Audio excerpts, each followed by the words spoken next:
प्रत्येक श्लोकाचा जसा अर्थ महत्त्वाचा आहे, अगदी तसंच तात्पर्यसुद्धा महत्त्वाचं आहे.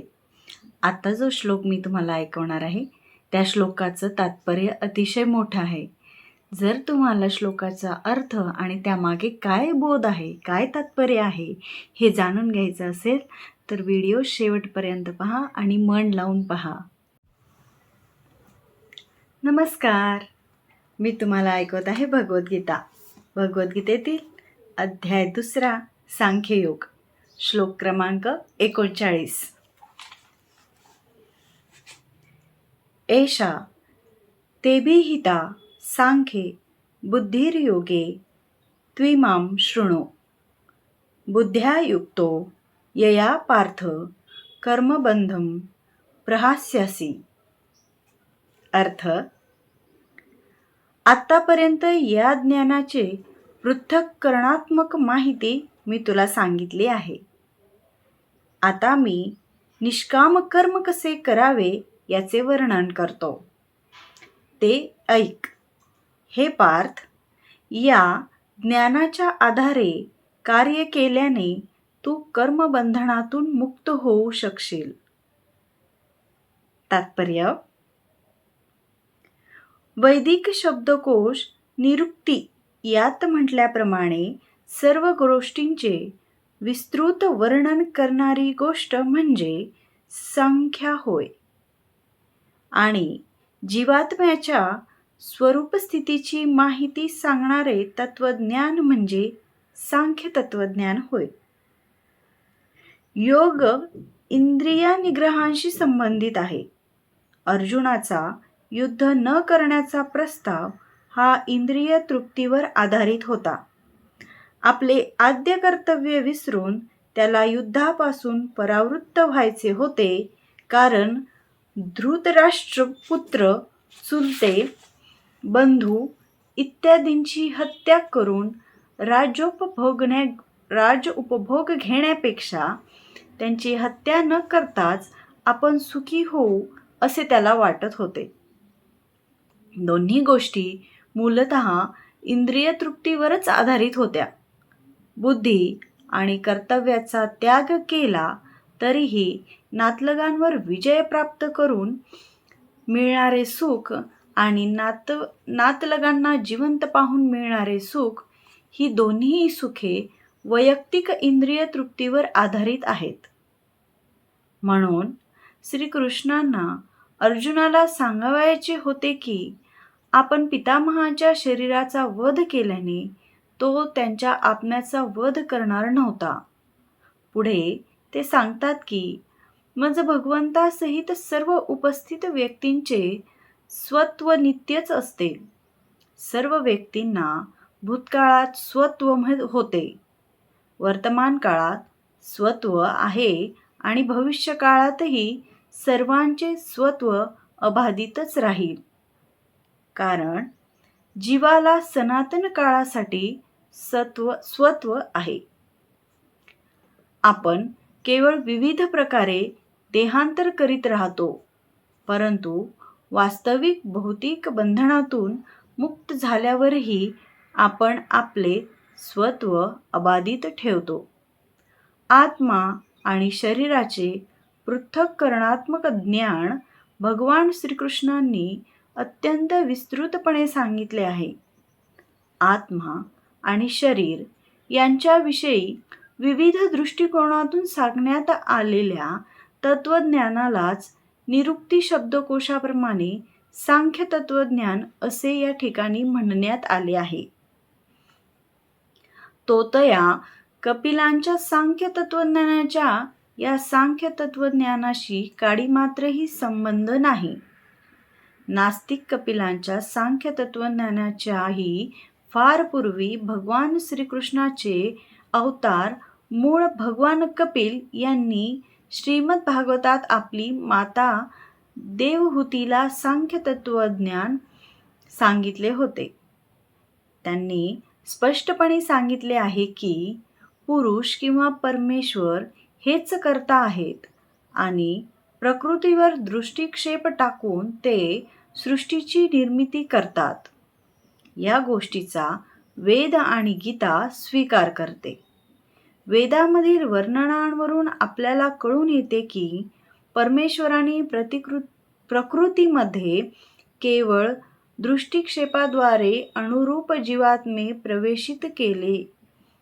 हे सर्व जीवात्मे इंद्रिय तृप्तीसाठी भौतिक प्रकृतीमध्ये कार्य करीत आहेत आणि भौतिक प्रकृतीच्या प्रभावाखाली ते स्वतःला भोगता समजत आहेत. ही मनोवृत्ती मोक्षाच्या अंतिम क्षणापर्यंत टिकून राहते. मोक्षसमयी जीवात्मा भगवंताशी एकरूप होण्याची इच्छा करतो. हा मायेचा किंवा इंद्रिय तृप्तीचा शेवटचा आघात असतो आणि अनेकानेक जन्मात इंद्रिय तृप्ती केल्यानंतर एखादा महात्मा वसुदेव भगवान श्रीकृष्णांना शरण जातो.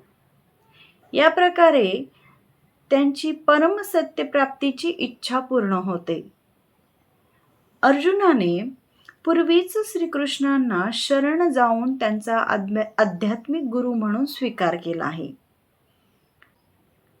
शिष्यस्तेहम शाधी मा त्वां प्रपन्नम.